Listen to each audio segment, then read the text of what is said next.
Hidden beneath its murky waters lies the headquarters of the most sinister villains of all time, the Legion of Doom. Hey, everybody! We have a very exciting show today. We have Sal from ComicPop back again on our show.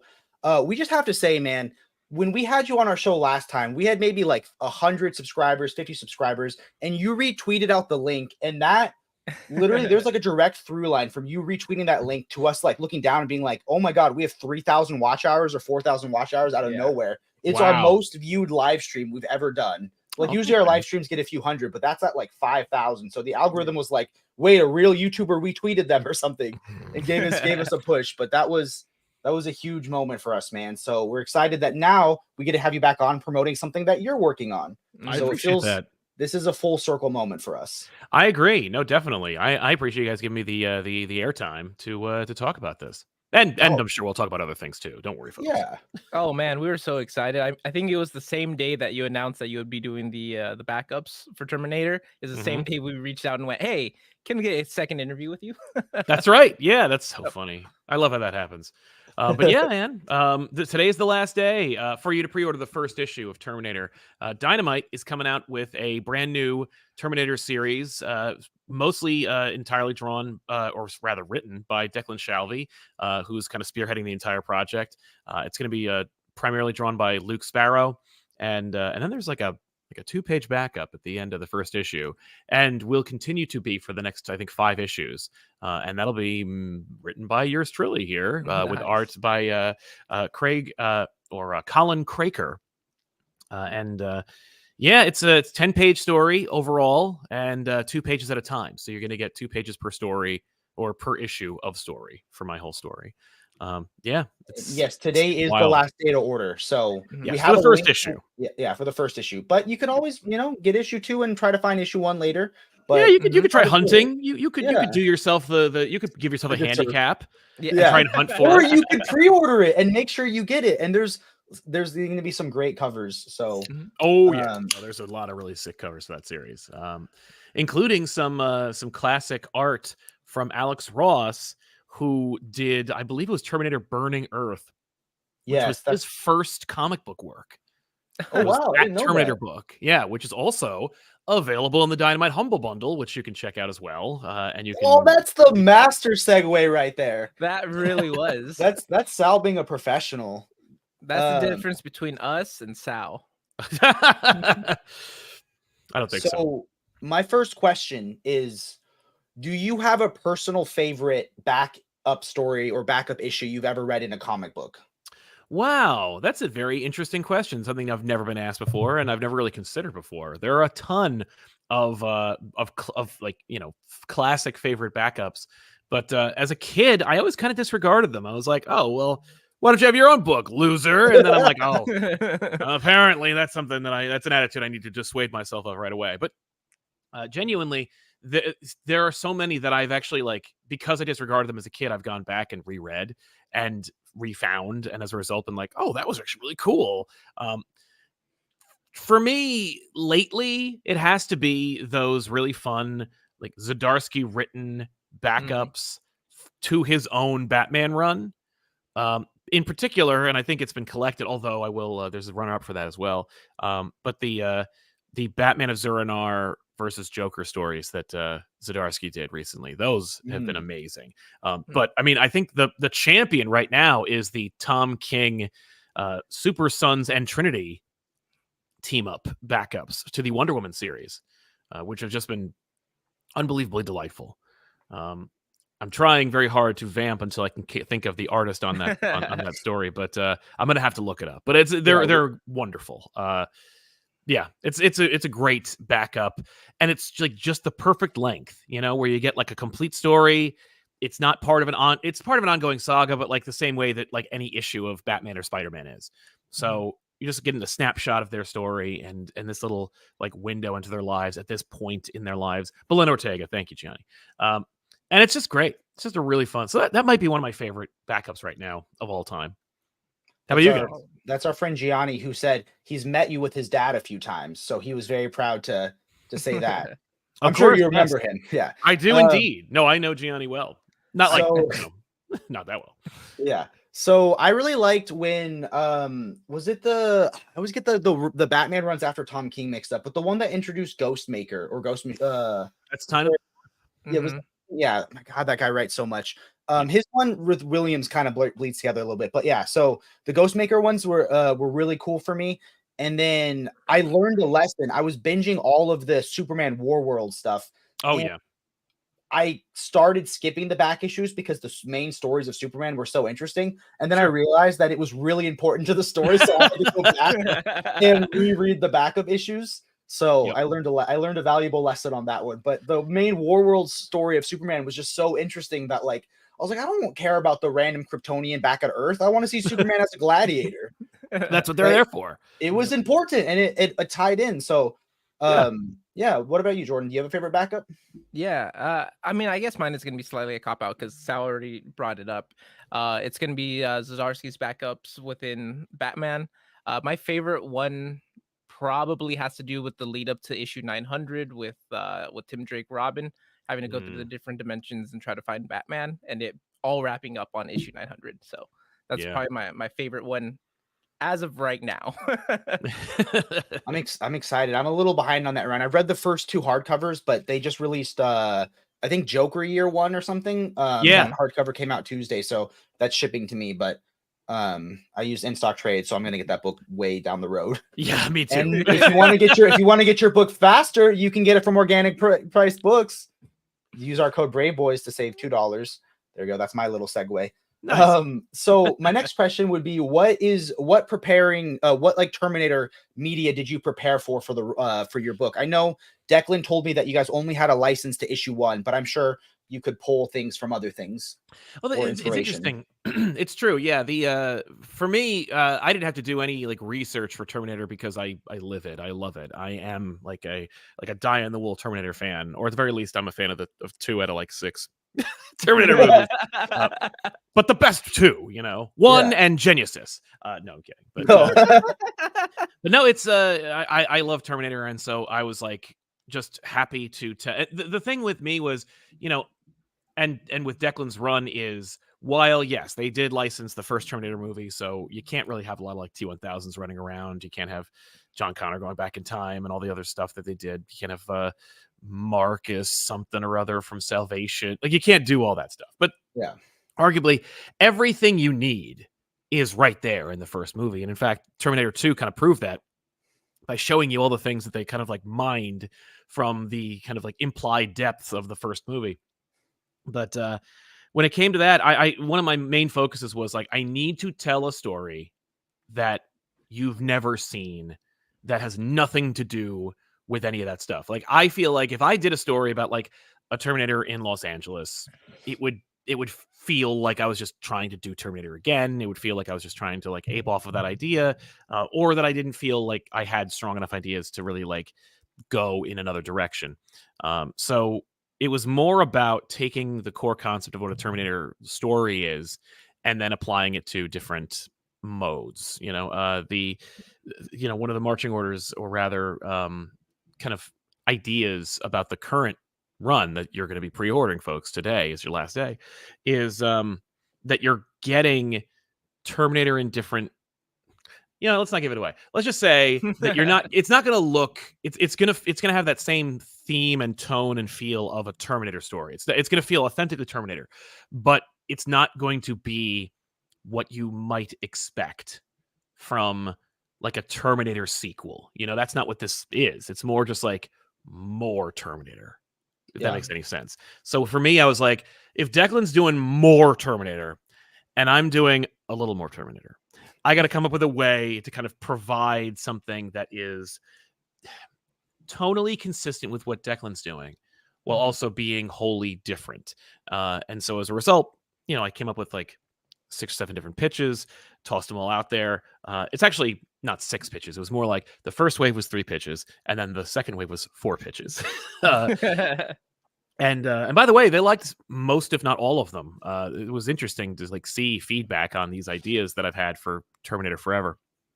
And so all of them are something that I thought was really cool. And that's the idea. It was at the end of the day, and what I've been trying to kind of impart to people who want to buy this book or who are like tempted to buy this book, I'm like, I just want it to be cool. I just want you to think it's rad. Because like that's what gets you in. That's what gets your foot in the door. Is like seeing a dope cover, having a dope costume, when it comes to buying comic books or superhero books. But when it comes to Terminator, like it's just a rad concept. Like James Cameron, infamously was practically dying of food poisoning in Rome when he had a fever dream of an endoskeleton climbing out of the fire. That doesn't say much about the human condition or about like the nature of mankind or about fate or time, but it is a dope image. And it all starts with that. And then you can kind of find depth and kind of story and meaning underneath it. So at the end of the day, look, if I can get anybody to dig on my work, if it's right away cool, then we've done 2/3 of the work. And then if you find more underneath the surface, if you decide to reread it or you decide to think about it or whatever, then all the better. But at the end of the day, as long as you're like, dude, I read your story, it was dope. I'm like, that's all I need. That's awesome. That's absolutely sick. Now, Sal, I'm gonna steal a bit from you guys over on ComicPop, but we're gonna go back. We gotta go back. Let's go back. Let's go back. Let's go back. How did you get into this? That you're writing the backups for Terminator? I'm actually kind of scratching my head on it myself because it normally doesn't work this way. I was actually thinking about this morning. I was like, this is not how it goes, and it's not how I would advise people go about it. Because, like famously, here's a story. Dan Slott got into Marvel Comics by pretending to be in the intern program. And when I say that, I think he actually did get into the internship program through college, but he had already graduated. So he managed to like get into the internship program and just work for Marvel for free and be a really big go-getter until inevitably he's like making friends with people at the, hiring level. And they're like, is that hey, also listen. what you did? No. Okay. No, in this case, it was more like, but my point being, they asked him like, man, when you're graduated, like, we'd love to give you a job. And he's like, well, good news. I actually need a job right now and I'm not in school at all. And they were like, wow, that's amazing. That'll never happen again. Because that's the thing is like every opportunity people take to get into the industry, they usually close the door or window that people crawl through to get in. And in my case, it was just, I have this wonderful and, as illustrious and glamorous career talking about comic books on the internet. And I by the way, best job in the world. I was literally driving over here. I'm like, I'm driving to my studio. I'm going to talk about comic books. This is my job. I love it. This is the best job in the universe. But I'm doing this, and it affords us the opportunity to like talk to cool people in the industry, and work with them in some regards. And in the case of Dynamite, we'd worked together before to kind of like promote books and talk about ways in which Dynamite could best get their books into the hands of people who might want to read them. And incidentally, while that was going on, I was hunting for, I was kind of pulling a Terminator myself. I was hunting for the Terminator license because I have always wanted to write I've always wanted to be involved in the Terminator in some way. There's a very short list of IPs that I'm like, I could do that, or I could tell a story in that world and not go nuts about it. Like I could tell one really good The Tick story and then not need to ever write The Tick again. I could do that. But there's other thing. And with Terminator, I'm like, it would be a dream come true to be involved in that in any way, whether that's like writing a foreword, doing some research, or just giving kind of like insight or ideas or just thoughts. But I'd been looking for this IP for a while in comics, and I contacted everybody that I knew within like, the different publishing houses, going like, hey, do you have the Terminator license? They're like, no, that's interesting. We don't have, and all of them said the same thing, almost like suspiciously, but they're like, no, I don't know who has it. That's an interesting question. And I wonder if it might have actually started like a kind of like internal conversations where it's like, Dark Horse calls up Dynamite, like, hey, do you guys have the Terminator license? Because we're thinking about getting it. Because apparently there's interest. I don't know if you know. Me bugging people. Oh, you created the job, right? So you exactly. got them excited. Yeah, but no, what happened was it turns out Dynamite just had the license the whole time and was just lying to me.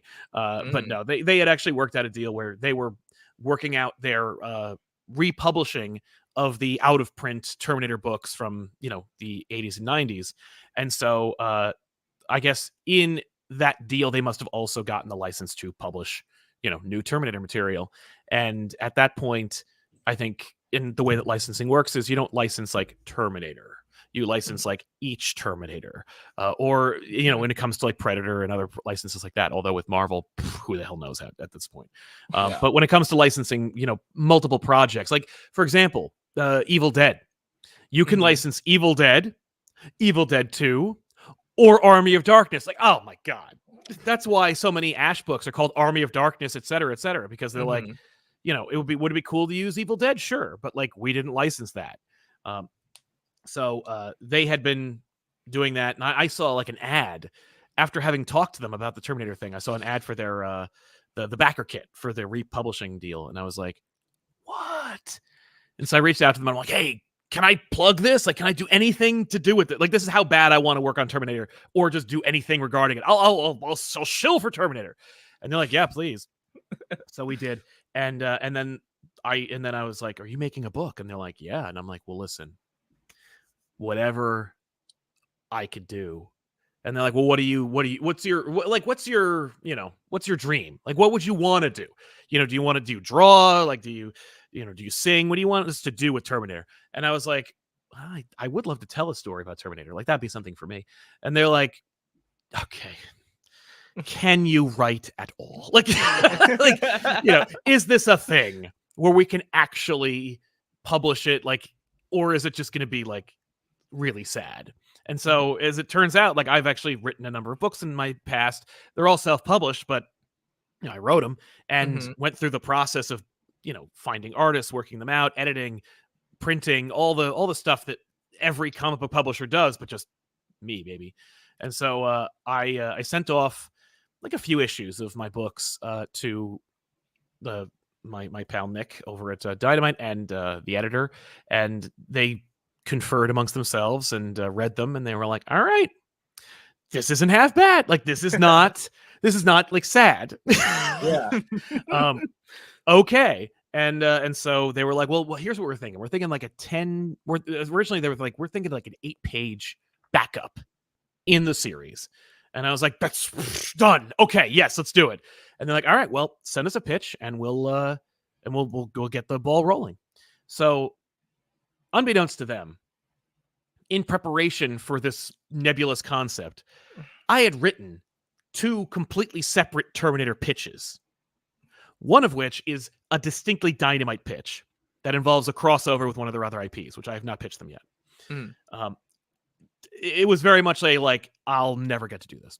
And the other one was my like self-contained Terminator story.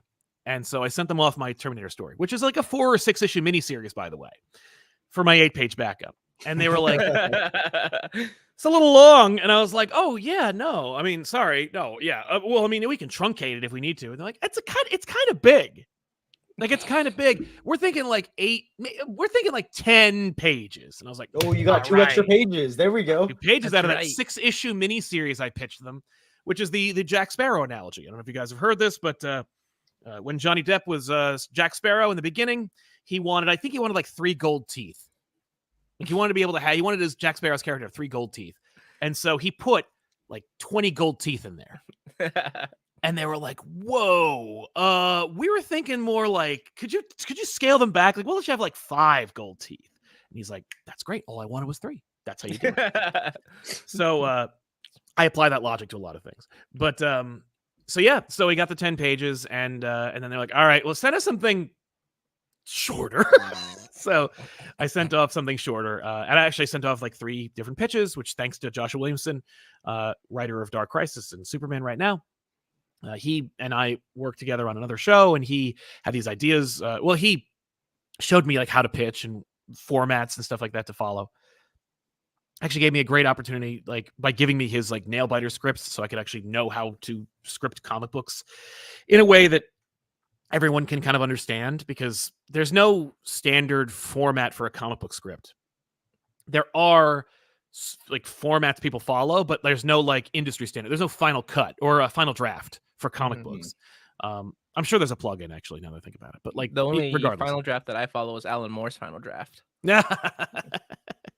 So like I followed his format, and so as a result, I had 3 really sharp, or at least trim and well conveyed pitches, and they were like, "We like this one," and so I went with it and scripted it, edited it, broke it down, rescripted it, sent it off, and then they were like, "Hey, actually, this we got to this point, and they were like, all right, well, actually, this really conflicts with what Declan's doing, so we're gonna chuck that, but we need you to come up with something completely different." So I came up with 4 Was different. that their only note, just completely different, or did they Yep. give anything a little more constructive? Oh, well, I mean, we got to the point where it was a script, like it was like ready to Yeah. go, and they were like, "Hey, actually, that's not going to work for us right now," even though that was the plan. And they were like, "Hey, listen, put a pin in it. It's not garbage. It's not time for that. So let's just put that away." So I got a new script, 4 new pitches, sent them off, and I got a better idea of what they were looking for. They were like, now that we have a clear plan for the trajectory of the series, these are the kind of like hallmarks and pieces we need or want to be included. And I was like, okay. And they're by the way, very loose, like not like we need you to make sure it takes place within this year and this year. It needs to use these kind of weapons, and like the Terminator can only say these 2 things. No. It was very much like, I was, the editor was like, I was thinking like, what about one story that's like this, like it has like, it's in this setting. And I was like, that's an odd setting. I'll mull over it. And I wrote 4 pitches, one of which was that setting. And so it was, but it was very loose and freeing and creatively open, and so as a result, we got that one. They were like, they picked it. I scripted it, sent it off. They liked it. They sent it off to Colin. Colin is already done, thank God. But with the first 2 pages at least, and but he's like a machine, and so he's like a Terminator himself, haha. But we've been chatting, and it's been fun. Like, I mean, I've worked with, I want to say like 17 or 18 different artists in my life, like on various projects, and so I'm like I'm used to it, like to working with comic book artists and giving ideas and feedback and thoughts and sharing these kinds of things. And so it was, but Colin makes it so much easier, just being like, "Hey man, I think it's gonna be cool. What do you think about this?" Like, it's just been great. So yeah, and I think people are gonna dig it, because it's 10 pages, so I gotta get in and get out. I can't waste time with characters being like, "Oh, I feel." Nope, just let's go. Kaboom. So will something explode by page 2? Yeah, so let's Nice. go. So that's your teaser for today. That's our exclusive. There's an your explosion, exclusive. page 2. Yeah, kind of. We got a leak, yes. Yeah. This, by the way, you can read it all on October 9th. It drops on October 9th of of this year. Same day as Absolute Batman. So when you see Absolute Batman, when you see the yoked Batman, you'll be like, "Oh, that means Terminator's out," and then go grab it. But you won't have to worry about that because you pre-ordered it already. That logo, though. Oh yeah. Oh yeah. Hey, you heard it. Every time you complain about it, it gets 1% bigger, right? That's right. Large and in charge is all I'm right. saying. I don't hate it. I love it. I have no problem with it. It's another universe. Who gives a crap? The other thing is, if you haven't read it, that book is tight. Ooh. It's sick. You would not Okay. believe it. It's good. It might be some of the best stuff he's done in years. I mean, like his IDW stuff has been fantastic. Like overall, all, clear from Dark Horse, like all of his Comixology stuff has been great. Like Scott hasn't missed a beat, but him returning to Batman, you think like, oh, welcome back, I guess. This is it's something else. Like it is like hungry and yeah, like yeah, it's awesome. I'm very excited for Absolute Batman, but when Snyder gets like 2 or 3 send-offs of, "Yep, and I'm done with Batman. See you guys." Yep. and then goes, "And I'm back again for another hit." Yeah.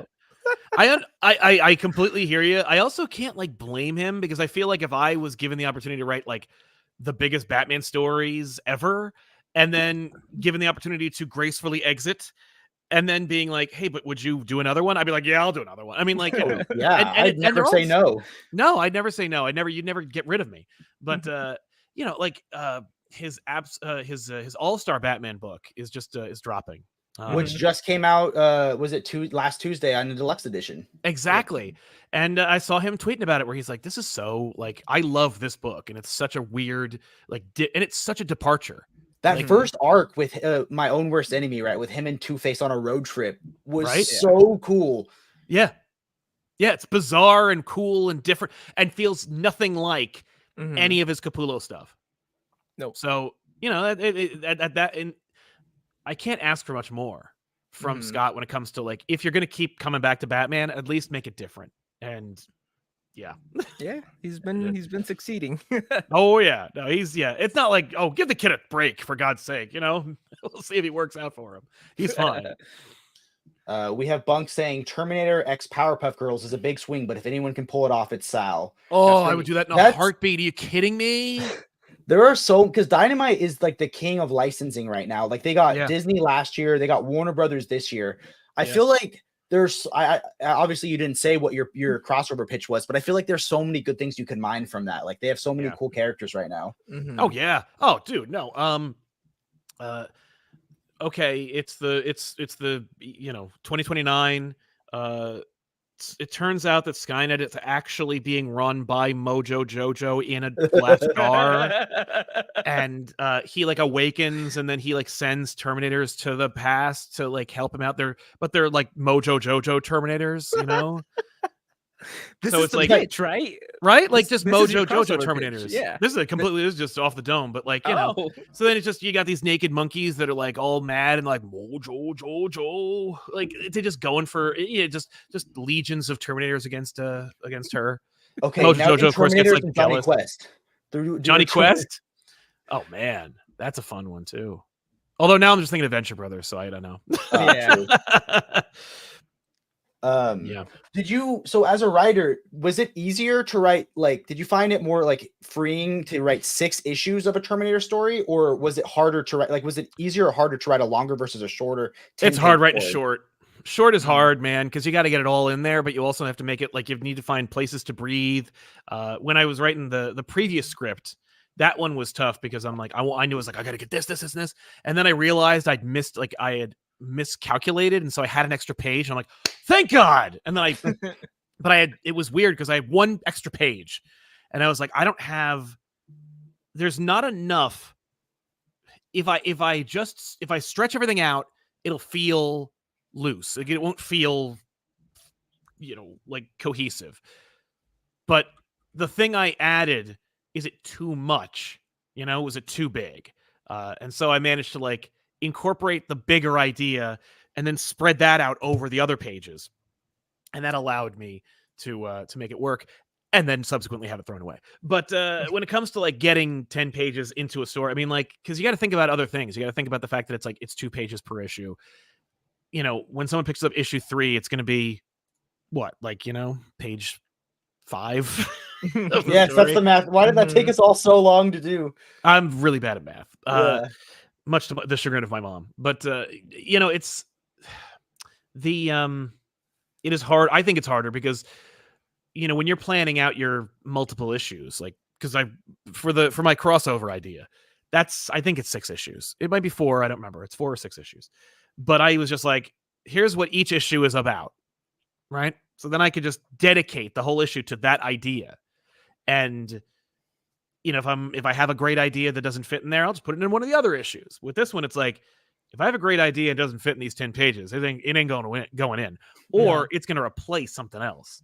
And so yeah, and I got to make sure that it's like, oh, it's 10 pages. Well, I'll make every page 11 panels, and that way I just get like 20 pages worth of story. But it'll be ugly and incomprehensible. So it's like, no, you just gotta get out of that headspace and go, here you go. Here's the story that 10 pages can tell. So, like I find that was harder. Also, I've written, I mean, as I mentioned, like I've written comics before, and like I've never written a 10-page comic. Although that's not true. Actually, I did write a 10-page comic. Now that I think about it, that's funny. I forgot about that one. There's a story I wrote about like two sisters in a like kind of like post-apocalyptic space western, and that one was I think because I wrote it as like a treatment, so I think it was only like 8 or 10 pages long. When But does that was the yeah. when does the Cell omnibus come out? It's just all your collected work. Right? in one Yeah, I book. don't know, man. It's right now we're actually working on trying to get one of my things just printed, like just into like so that it can be out there. Mhm. One of my books was on Comixology Submit, but when the great changeover happened from Comixology to Kindle, it just disappeared, just evaporated into the ether. So no one can read that unless they download it onto their iPad like 8 years ago or something. But yeah, I would like to get something out there. The thing is, they're so different. Like, because I was like, every time that I tried to create something new, I didn't want it to feel like it was the last thing, or like phase 2 of the idea that didn't work out the last time. So I've got like a story about 4 idiots who die and they go to hell and they become, demonic versions of themselves, and it's like a comedy, and that's one story. I got like, the Garth Kirby story. It's like a Jack Burton meets it's just Jack Burton. Like it's just it's an adventurer, mundane blue collar kind of character. Mhm. The space western one, and then I've got like my alien homage, which is like Flight of the Binturong, which is like a space truckers versus the industrial complex of of the modern age. And that's the one I'm working on right now, where I'm like, that was a good book and I was really proud of it. And for Christmas a couple years ago, my wife like printed it, like got it all collected and Mhm. ready to go, and it's gorgeous in print. And I'm like, well, I guess we have to print this now. So we're working on that. And the only thing we needed to get done was I needed to write a forward or an afterward, one of them. I needed to write a thing where I'm like, hi, I wrote the book, hope you like it. But I also felt like that was kind of really like self-aggrandizing. Like I was like, the book's out, like it's in there. You don't need me to go like, hi, I hope you'll like it. But I also understand you need to do that kind of thing. So I wrote that, and then we do contact the artist from like 6-7 years ago and go like, hey, would you like to do the cover again? And so he's working on that now, actually. So That's awesome. If we ever get it done, that'll be like a Kickstarter, and we'll see if we Yeah. can like get that like printed, and then maybe someone might want to pick it up, and then we'll go from there. But that was a good book. I know we'll buy it and we'll plug it on our channel. Hell yeah. No, I'll get it out there. I'll go back out, do the whole tour all over again. That's awesome, man. What other IPs are you like, would you want to work? So you said there was a list of like a short list of IPs that you'd feel comfortable to write in that wouldn't be sad or fanficky. Like, Yeah. have you ever said the list before of what the other ones are? I mean, I mentioned the Tick. That's one that I would love to do. And that's something that's just been always like, I wrote it, like I didn't write the script, but because I was like, I don't want to get that far into it, but I wrote like a pitch, and that was like 4 or 5 years ago. And it's just been sitting in my documents, just taunting me. But that'd be fun. Obviously I'd love to tell a Predator or Alien or both story. I've always wanted to write a Predator story. I think people infamously know how badly I'd like to do a Predator versus Pirates concept. And by that, I mean, it was just an idea I had of examples showcasing that a Predator could be so versatile it could fight anybody. Obviously, Eisner Award-winning writer Tom King disagrees, but whatever. No accounting for taste. But yeah, Predator would be cool. Terminator is one, which again, I'm like, here we are. Yeah, there was I had a short list. I'm trying to remember. Anything within the Evil Dead franchise? I don't really know. I'm good. Like I liked like Ash versus the whatever the hell the new show was, the Showtime show. I watched some of it. I didn't finish it. I was just like, all right, yeah. I can only take Ash like about 90 minutes at a time. I don't need like a show, and I especially don't need a comic book series. Like I love Ash and I think he's fun, but like I'm good. I'd rather just see him like fight, Deadites, or I'd love to have seen that Freddy versus Jason versus Ash. That would have been a lot of fun. Oh, that'd be I think did they make that a comic? I don't remember if they actually officially made that a comic book or not, but if they haven't, it should be. It should be. I tried to watch that the Evil Dead for the first time last night, and you can't even buy it on iTunes. It was like trying to force me to some AMC Premiere subscription service and I watched Oddity instead. But I tried. I called Jordan. I was like, don't you own it? And he was like, I think he was on a streaming service I don't have access, or Yeah. you let me down, Jordan. You didn't buy it on iTunes when it was available. You should get it on Blu-ray, man. Get physical media. It's good for you. That's right. Okay, I'll order it right now. That and the Scott Snyder Deluxe Edition. Those were on my list. Yeah, my deluxe edition is picked and scanned according to in stock trades. I don't know what the hell But that if means. you don't want to use in stock trades, you can use our sponsor, Organic Price Books. Buying 1 or 3, save $2 with code Braveboys, or 4 or more, save 5% with Braveboyssit. Nice. No, I'm cool. I'm agnostic. I'll use whichever is the best price, but I do like to support our sponsors. Of course. Oh yeah, but there's so many IPs that I would work on. I mean, like, you know, I would love to tell a Gen 13 story at some point one day. I don't think DC's ever gonna let me do that, but it's funny because Josh and I have talked about that a couple times. So he's like, you really like those characters? I'm like, well, I grew up with them. You know, they're fun. And he's like, what would you do with them? He's like, he had his pitch, and I was like, oh no, it'd be this. And he's like, oh, like it was like, are they also gonna fight pirates? Right? I don't really even like pirates, and yet I use them in 2 examples in today's episode. How many gold teeth are your pirates gonna have, though? That's the important question. Well, if they only want 3, I'm gonna have to put 30 in there. Just the whole damn. Just the whole real. Are we thinking traditional pirates or modern day pirates? Now that's the real question. Yeah, that's a tough one. I you know, if I had a choice between any type of pirates, it'd have to be space pirates. Those are my favorite pirates of all kinds. When you were saying that gold teeth story, it reminds me of like when I do my like monthly meeting with my wife, where I go, these are the books I want to buy this month, and I always throw on some ones that are sacrificial lambs. Right. Yeah, so really expensive ones where she's like, "Well, this has to go," and you're like, "You know what? The expensive ones are the ones I want." Jake and I have been on a Tashin buying spree recently. Yeah. So Jake has a Silver Surfer at home right now, which I don't know why he doesn't have on screen at the moment. Because it's on my table. I'm reading it currently. I read some of the books I buy. You do? I thought they were just for show, man. Yeah. Okay, dude. Terminator is gonna be fun. Declan got me pumped about that book. He was telling me that his is like it's like a couple issues will tell one story, like Terminator in Vietnam or Terminator here, and it's just so interesting because it's like you never think about it, but it would work so well, you know? Oh yeah. I haven't really thought about when he pitched me, when he told me about like Terminator in Vietnam, I'm like, we could have done that. I'm also curious what the weird location that editor recommended. Like, was it Terminator in a yogurt land or something? Like, yeah, no, location was it? You'll end up seeing it in this. Okay. This story. So, because we ended up going with that, but yeah, that's awesome. Are we ever going to see a back issues on your Terminator backup? It'd be a short episode. Could be YouTube short. 10 pages. Yeah, it could be. I don't know about that short. It's gonna be 59 seconds long. I don't think we were capable of doing that. That's why our shorts don't do well. But yeah, I'll have to. Yeah, I mean, I would love to do. As I pointed out, like I've written a bunch of stuff. Like I've always wanted to have like a couple of creators that I've raked over the coals, let's say, do the show with one of my books. But it's so self-aggrandizing. Like again, it's so self-flagellating. Like it's like, look at these like Eisner Award-winning creators talking about one of my comic books, even if they're making fun of me. Like it's still promotion. I would love to see Tom King do that. Yeah, the closest thing we got was he's in our Batman Elmer Fudd episode. I really wanted to get him into the show. And yeah, he's the first and only comic book creator to ever end up on back issues. And it's one of our lowest viewed episodes of all time. That's also coming out in a deluxe edition next year. Yep. Oh, great.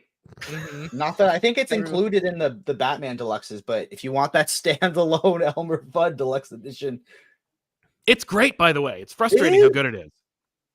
I think the art is just fantastic in that one. Yeah. No, that was Lee Weeks. I think it's great. Oh, that is great. I forgot that Weeks worked a little bit on Batman. Yeah. Yeah, it's good stuff. Do you have a favorite and a least favorite Terminator like property? I mean, I never saw Genesis because how sacrilegious is that? And Dark Fate was well made, but destroyed everything, so pass. Yeah.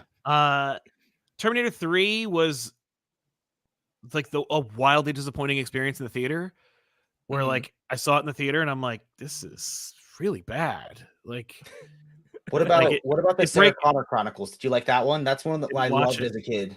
I didn't Okay. watch it. There's other fans out there. I'll meet them someday. No, there's most people love the Sarah Connor Chronicles, and I understand it. It's one of those things where I'm like, I've never watched it. Like Yeah. I think I saw some of the pilot, and I was like, this is cool. No thanks. Like I couldn't get involved. The other thing was I was like, this show is going to be canceled so hard. There's no way I can get invested in this show. Like, yeah, I heartbroken by Summer Glau twice. It really was like I was like, no. I was like, this is gonna Firefly big time. I'm getting out of here. Like I can't. Salvation wasn't terrible. At least it's trying to do something. But like everybody knew how it ended before it came out. Like everybody knew the twist, and then they knew about the reshoots. And then of course there was like the Christian Bale freak out audio that came out, which is better than the movie. And but like there's some good stuff in there. I was like, there's some ideas in here, but Sam Worthington is terrible, like in everything. Like he's just awful, and I don't understand like why people put him in movies. Like I don't. It's like him and like Jai Courtney, who like when he's playing an Aussie is great, and when he's doing anything else needs to just stop. Like, did you guys see that horrible Die Hard movie where they're in Russia? I haven't. And Jai Courtney plays his son, and it's just abysmal. He was Captain Boomerang, right? Yeah, he's great as a Australian guy, which he is. You can't get more Australian than Captain Boomerang. That's about as Australian as they get, right? Yeah. But like when he plays an American doing anything, I just want to put him in a trunk. Like, just go away. You're awful. But that we're not here to talk about Jai Courtney. We're here to talk about how Sam Worthington sucks. Yeah. And, we're actually here to talk about your backup issues and Terminators. Last day to pre-order, people. It's linked today, in the description. Right now, folks. Pre-order today, 9/16. Outside of that, you can just pick it up at your local comic book store on October 9th is when it actually debuts. And then you can get me in the back of the book for 5 issues. And then we'll see where we go from there. I mean, who knows? So, I would love to have it sell well, and then maybe I do more. I don't know. I have no idea. So do each 2 pages have to be like its own micro story that are like fulfilling on their own? Because that's like the hardest thing to me. I'm sure that like that would have been a good idea, but it would have read horribly when you were done. Yeah. So I was like, I'm gonna sacrifice like the immediate experience of like getting a complete 2-page story in one for the overall story, hoping that like if anybody's reading Terminator, they're not starting with issue 3. They're starting issue 1 and they're going to keep reading it. I thought every comic was somebody's first comic. That's very true, but I'm doing the backup, baby. There's there's no Stan Lee ruleism for the backups here, all right? So, but I wanted it to just kind of feel like a complete story. Yeah. We'll get a 1-page description of what happened in the previous 2 pages. Right? Issue. That would be rough. Yeah, I don't know. It's just like, it would be a character goes from here to here. It's not a globe hopping massive story. It's very as every best Terminator story is. It's about it's got the grander implications, but it's really about like it's an intimate story about like a couple of characers. That's awesome, man. We're excited for it. What has been your favorite comic? Like your favorite like comic that you read this year, and do you have a favorite collected edition that came out this year? Because we're more of a collected editions channel now that we do interviews for the Dynamite creators and the Ghost Machine creators. We're reading more like single issues again, but we are more collected edition people. Sure. I mean, honestly, like I'm a big fan of I mean, I read a lot of things nowadays, but because I do a show where I talk about them. But I don't remember when it came out, but I'm a huge fan of Gotham City Year One. Nice. I love that one. Such an incredible book. Got a lot of mean comments when I talked about how much I loved it on my YouTube video. Really? That's really I didn't realize that bizarre. Some people make like Tom King a political thing, and I'm like, I just love his books, and they're like, Yeah, they like like my 10 best Tom King storyline have like some of the worst comments I've ever got on a video. And I didn't even know it was like political or controversial. I just love his books. Yeah, I guarantee you that no one who said those comments has actually read anything. Yeah. They certainly don't buy comic books. But yeah, I mean, his Helen Windhorn is amazing. His Penguin series is frustratingly good because it's a Penguin book, and who asked for that? But it's also great. Didn't a writer say you could never write a good Penguin story? But and then he just recently said Tom King proved him wrong. I gotta look at who said that quote. Yeah, I don't remember who said that, but that's absolutely true. It's great. Absolute Power is an amazing DC event. I was like, this is great. Like, it's fun, and Dan Moore did the art, so it's gorgeous looking. Dan Moore has been so busy lately. Like, how is he doing so many things all perfectly? I know. He paces himself, I guess. I mean, I'm glad of it, like, because we're all the better for it. Yeah, it's those are great. Ultimate Spider-Man, of course, is an amazing book. I love that book. Ooh, that's also shipping to me. That came out last week. Yeah. Oh, Aliens versus Avengers was amazing. That dropped, and that was a great book. Unbelievable. Of course, it was a weird book where I'm like Hickman and Ribic reteaming since Secret Wars to do Aliens versus Avengers. You could tell that was like a situation like me where I'm like, I'll do it. And it's like, I know you're a big Aliens fan, but for me, I'm jaded because I read Authority and was so lost because they kept mentioning this superhero team that got killed before. Yeah. And then it turns out there's the Alien versus Stormwatch or whatever. Alien versus Wildcats, where the Stormwatch team dies. That's been out of print forever. So as the collected editions fans, crossovers are hard because what happens when they lose the license and I can't reread this pivotal story from 30 years ago? Well, the problem is, like, they people argue, oh, these crossovers don't mean anything, and they don't they don't have any consequences, and then they're like, all right, well, how about had consequences in canon? Yeah, and they're like, all right, fine, how about this? It has consequences, and it's like, oh, well, now we can't reprint it. Yep. Yeah. I have like 2 copies of that book. It was in dollar bins. Alien versus Wildcats. It's like 40 pages long. It's Jake Sal is lording over that he has 2 copies of it. Share some for the rest of us. It's everywhere. Like, it's a buck. You could get it anywhere. Trust me. That book is. I mean, maybe it jacked up the price since Marvel got the license, and that was what happened. But you had 25 years to get that book. No, I'm calling it. James Gunn announces an Authority movie. Boom! That pivotal issue that explains what happens to the Stormwatch team. Yeah. Oh my god. Great. That Authority movie is going to be freaking cool. I hope. I don't know. I'd like to see it. Yeah. But yeah, man. Those. Oh, and as far as collected editions, obviously, I'm waiting for my my Avengers, my DC Marvel crossovers one that comes out in October. I believe it comes out on the same day, on October 8th or 9th. One of them got pushed back to December, though. Amalgam got pushed back to December. I saw today. It kills me. That means, like, oh no. I've been trying to plan this video where I reach out to all my comic book YouTuber friends where they'll do like a 3-minute thing about their favorite comic book crossover ever. But now the goalpost keeps getting pushed back further and further and further. So I'm sitting on people's clips of them saying their favorite crossover. And I'm like, when do I release it to celebrate the books coming out? Yeah, I was doing the same thing. I talked to Ron Mars. I was like, dude, we should do a show where we promote the omnibuses. And he's like, that'd be great. And we've pushed it back twice now because the book ain't out. But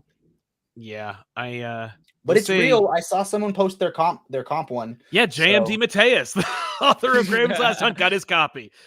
So he's like, good for him. I'm like, oh, good for you. Well, you're in it, so it makes sense. But that's also good because it means like everybody who worked on the books, I guess, must have gotten them. I'd like one too. Yeah, but I've had mine pre-ordered so long ago. So same. No, the day they announced it, I pre-ordered it. And did you get the standard or DM cover? I got the cover. The Jim Lee covers. No. I got the George Perez cover for DC versus Marvel, and I think I did the Jim Lee cover for Amalgam. Okay. I did not like the Jim Lee cover for DC Marvel. It was I love the fact that he did it. Like I'll celebrate it forever. Like the fact that Jim Lee got to draw like DC versus Marvel again, like, or just all the crossovers. But nothing can beat that Crossover Classics Volume 1 cover. It's just fire. Now I'm regretting my choice, but I feel good about my choice. Yo, I'm sure it's Jim Lee. I know. Listen, like it's rarer certainly to get that. Although, increasingly rarer now to get the George Perez stuff. But Yeah, Mhm. man, it's I mean, just get both of them. Okay, I don't know if I have the shelf space, but I'll. Yeah, I both of them. love Sal's recommendation. Just buy both. Just I get two. have Just get I have some. bought absolutes I don't like the story of just because Jim Lee's the artist. Oh, I've Because never done that, but I hear yeah, you. my goal is I want every absolute. I'm only missing one, but I have for tomorrow another Jim Lee art books that are amazing, but I just don't look at the words. I just look at the pictures. Yeah, I hear you. That's fair. That's fair. Uh, It's funny, but yeah, no, I'm like excited for those, man. It's a gorgeous looking. I mean, like, I love those, and I just want to celebrate the fact that they came out and that they're, maybe we'll make some more someday, please. That'd be nice. Or reprint the absolute JLA Avengers. That'd be cool if they ever did that one day. I'd like that too. They're not in the collected editions. Like JLA Avengers is not in any way affiliated with the DC versus Marvel or the DC Marvel crossovers. So does that mean they're working on another one? Does that mean that they just don't want to do it? I don't felt know the if they had the rights. closest. 'Cause Yeah. these are because I know you just recently did a show with Omar. I think he was talking that like these books are purely DC. Marvel are no way affiliated with them. That's right. Yeah, DC so- does all the crossover. Like DC has had the reprint rights for JLA Avengers the whole time. But apparently they needed to work with Marvel for something, which is why that trade paperback came out. The Heroes Initiative. Yeah, the Heroes Initiative one. I don't know. It's weird and gross. It's just like I don't understand. I mean, like I understand it in as much as I understand like the reticence to deal with lawyers, but also like the JLA Avengers crossover. Like by the time they got to that one, it had already gone through the lawyer meat grinder. Like you must have all the rights worked out at that point. Like you can't be that complicated. And every time I talk about that with anybody within the industry, they always roll their eyes at me going like, you have no idea. And I'm like, help me understand exactly why things are so hard. Right. Like it came out. It was available on DC's official website to buy up until like 2012. Like, what do you mean? People have it. Like I've seen the oversized hardcover on people's Should I grab shelves. mine? Yeah, exactly. I don't have that. I didn't buy it. I was like, I didn't get it because I was like, well, I'll eventually get to it. Oh no, and that's it. No. I got it as a gift for my wife when I hit 1 year sober from her. 1 year sober, so that was like the best gift in the world because yeah, seriously, man. I'm sure she paid a pretty penny for that. No doubt. But congratulations, man. That's awesome. Thank you, man. Coming up on 2 years now, which means wow. I'm getting No. Tash and Another one. Spider-Man Volume 2. Yeah. I think the absolutely worst thing about the whole crossover situation and hoping that we get a new one is the closest that we've had in comics to a DC Marvel crossover was Doomsday Clock issue 12. Yep. People thought that was like an indication. And I was like, no.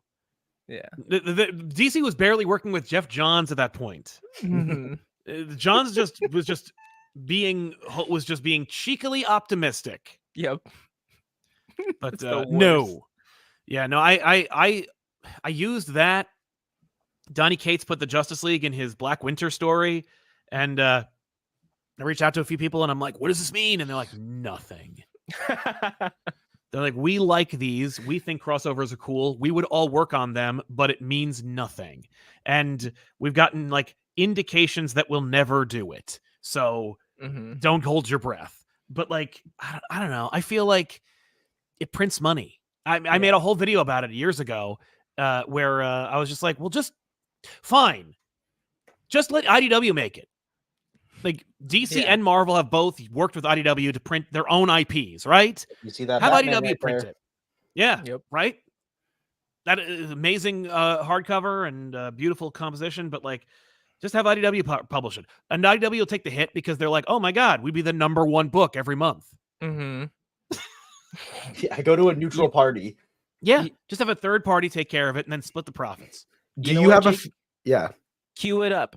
What is this? A crossover episode? Oh, we say this whenever we do a front crossover with any other comic book YouTuber. Here we go. Where is it? Oh, what is this? A crossover episode? Marvel, DC, Tabataba, and ComicPop. It's all a crossover episode. Right? True. Do you have a favorite comic book crossover of all time? I think it's Spider-Man, Batman. I love not most of them, but I love a lot of them. You know, like I love Superman, Spider-Man. I love Incredible Hulk, Batman, Titans, X-Men.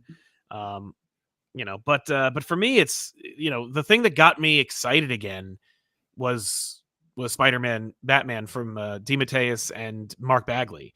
That book perfectly illustrates why I love both those characters and mirrors them. You know, it's like two scared little boys that lose their parents to violence, and how they treat it and how they react to it, and watching how different they are, and yet how they're both on the same side and they both have these same insights. And it's just, it was just great to see. It was just really cool. I'm like, I really liked it. It was indulgent, but not grotesque. It was fun. You know, you're watching Joker and Carnage team up, and Carnage is like of course Carnage would idolize the Joker because he's such a dork. Of course Carnage would go see Joker too, you know, but like Carnage is like, oh man, Joker. And then of course, like the second Joker gets his wits about him, he's like, Carnage sucks. You're so one-dimensional and boring. And I'm like, that's so funny. Like, it's such a really cool thing to see happen. And of course, like Bagley is like just like shooting for the, you know, for the rafters with that art. And then there's a sequel that's like fine, you know, Ra's al Ghul and Kingpin. Okay, the art's all right. I like it. It's still written by DeMatteis, and it's in the same continuity. So like Batman and Spider-Man don't have to fight or anything, and they're like, all right, let's go. And but I'm like, I could use 9 more issues of that, like just to kind of live in it, you know, to see them like. Because there's a little inkling in there in the second one where it turns out that both of them liked old movies. Like Pete and Bruce both like old movies. And I'm like, I would like to see them connect on that. I read a whole issue of them just watching an old movie together. Right? Like them going like, we're going to watch like Treasure of the Sierra Madre together. And you know that they would be like, that's amazing. But yeah, Batman and Spider-Man like in the Batmobile on the way to a crime scene, and Spider-Man just making jokes until like Batman's had enough, and then like the indicator goes up and he goes, is that the ejector seat? Like, it's just such a real moment between the two characters. I love it. Anyway, that's my favorite. You guys? Cool. Oh, Jake, your favorite? Well, I'm saving some of it for the video that I'm doing, my crossover video. Sure. But I do love JLA Avengers because of what that book meant to me as a gift from my wife. Yeah. I also, as much as it's controversial, I liked some moments of Doomsday Clock, like the Joker being weird around Dr. Manhattan being naked. Like that, like to me is objectively funny, you know. And I think it's more of a story about like, why is Superman still relevant in a post-Watchmen comic book landscape? You know, like I don't really view it as like a Watchmen sequel, but that was kind of fun. What about you, Jordan? Oh, I mean, I can Archie Predator. I don't have a lot of crossovers in my collection, but I would probably say Batman TMNT. Oh man, that'll probably be my go-to crossover. Delightful. Yeah, solid run, amazing writing, fucking awesome art. Yeah. Ooh, what about when Booster Gold meets the Flintstones? You know what? You can like that one all you want, man. Yeah, it's Mark Russell. Okay. People need to read the Flintstones comic book. Yeah, I remember that book. People are very excited about that. Man, that was a weird time. What a crazy time. And now Dynamite has the Warner Brothers license. So we'll never see that again. So that's over. Yeah. For now. I mean, for now. James, best crossover, the Jetsons meet the Flintstones. Absolutely amazing movie. Was that the one where they don't go back in time? They're just up in the sky above them, and it's like I think it is actually no. I think they swap places, don't they? Yeah, it's like that's one I'll watch. I don't like either the Jetsons or the Flintstones, but I did like the crossover because I'm like, there, you distilled it all into one place. I can watch both the Jetsons and the Flintstones and move on. It's like I don't like Scooby Doo, but I do like when Scooby Doo met Batman. Oh, that's a good one. There's which time though? There's the old Adam West Batman meeting. The old Adam West one that I love is the Brave and the Bold, where they meet the Brave and the Bold Batman. That was so perfect to both of their shows. Absolutely. It's surprisingly perfect. Yeah. It's scary, but my favorite is the classic Adam West one. That's the one I grew up with, and I would always Half watch that episode is the Joker and the Penguin turning a bridge around so that they keep going on the same side. That's funny for like a minute, but like that's like 10 minutes of the episode. And when you're 5, you go, "Wow, that's great." It's peak comedy. Yeah. So I'm surprised there aren't more like modern Scooby-Doo comics, because my wife loves Scooby-Doo. Like, I finally got to be free of my Boomerang subscription this week because they moved all the stuff to Max. But like, my wife is a massive Scooby-Doo fan. She likes to fall asleep to it. And you like your Bunk's favorite is the Scooby-Doo meeting the Harlem Globetrotters. yeah, that's a good one too. Awesome.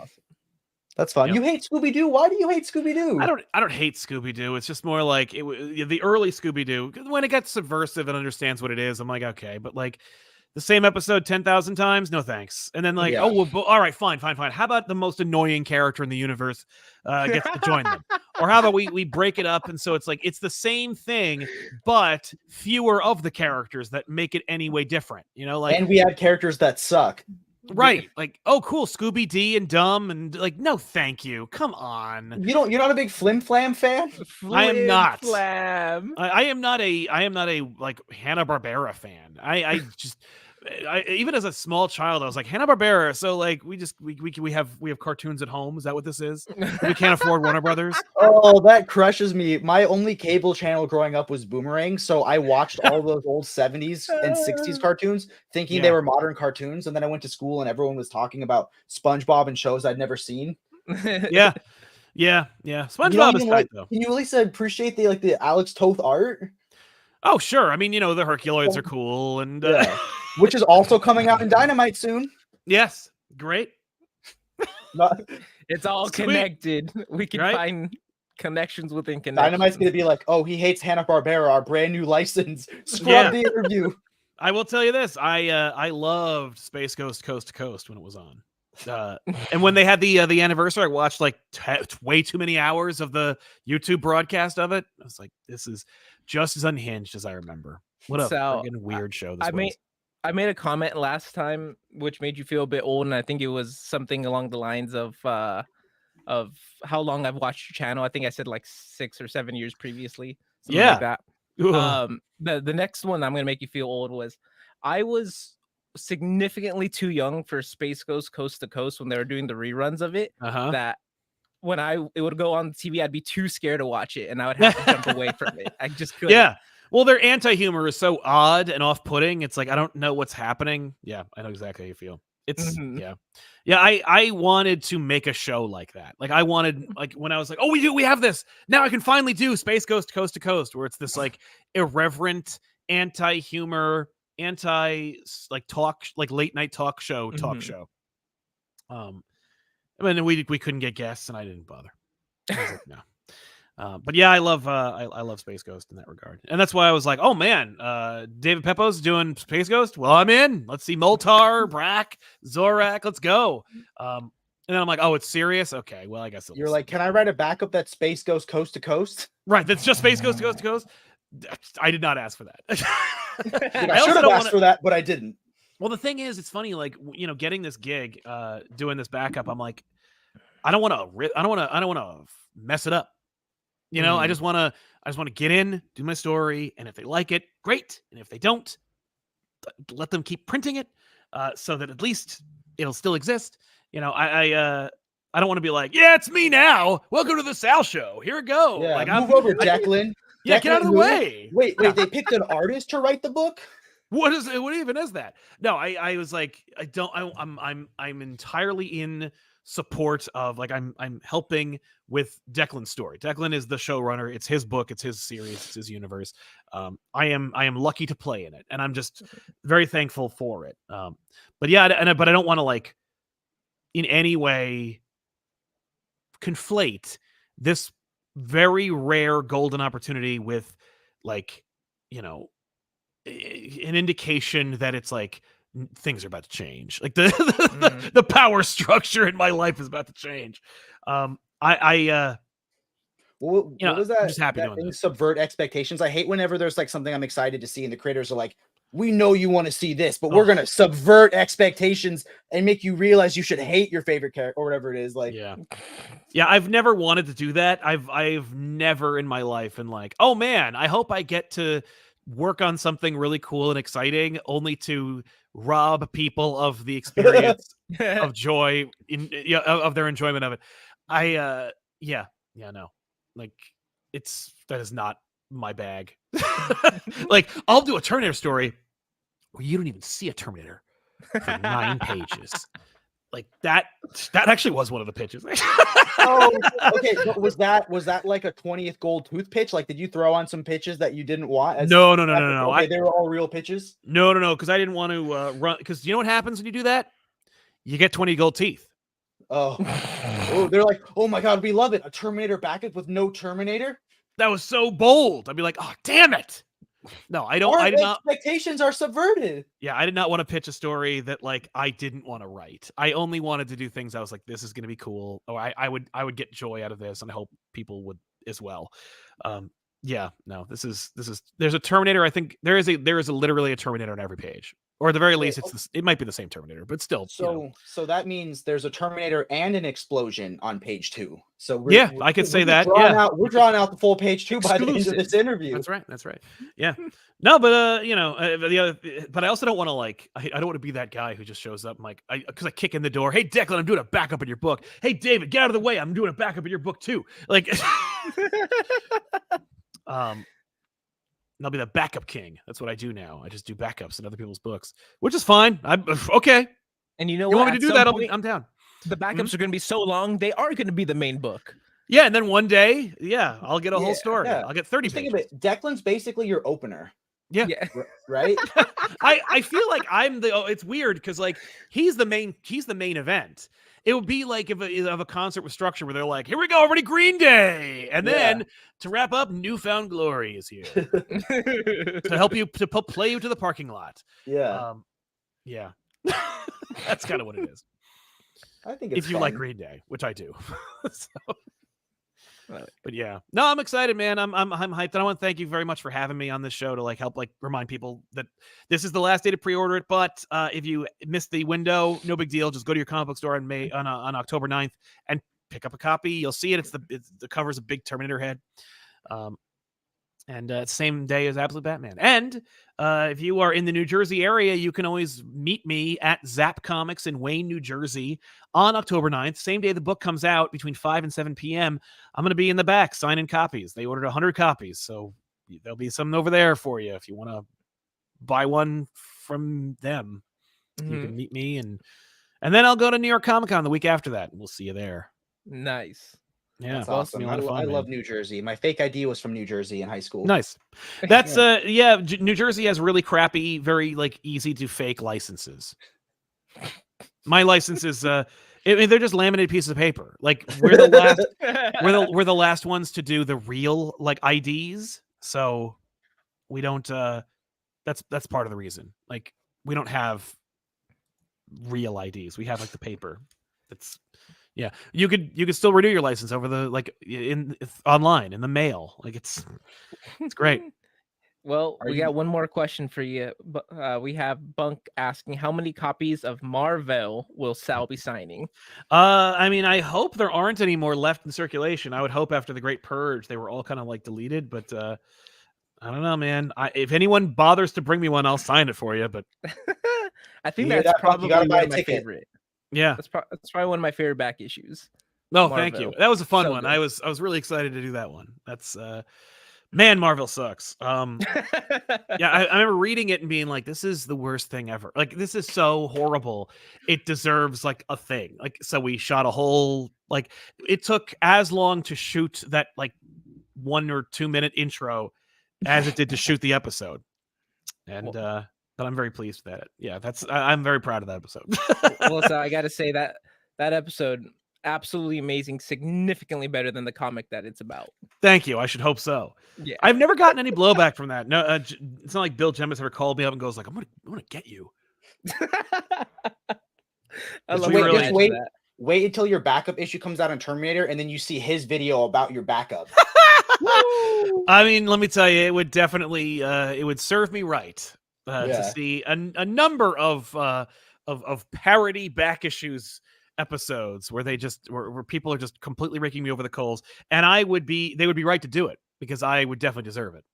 It's but to bring it all the way back around, like we were talking about breaking in and doing this, and I don't consider this a break-in. I consider this like a lucky fluke.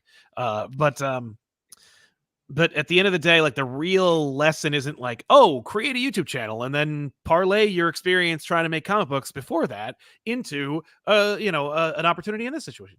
It's more like the underlying takeaway is tenacity and and almost like stick-to-itiveness.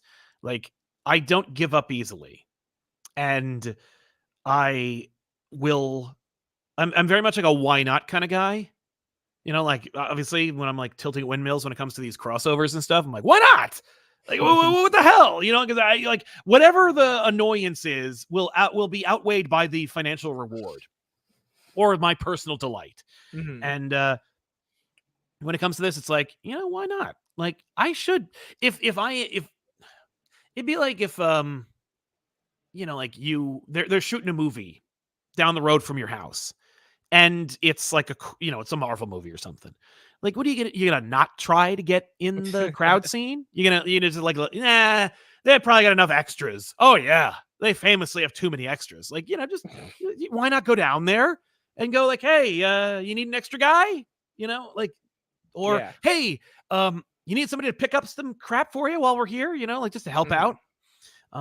That's kind of my attitude when it comes to a lot of stuff. And when it came to this, I was like, I know some of these people. I'm going to ask, and and thankfully because of things that I had done already, and because I had proof that said I could do it, it resulted in that. But the real underlying thing isn't like how I did it so much as it's like how it happened, and it happened because I wouldn't stop trying.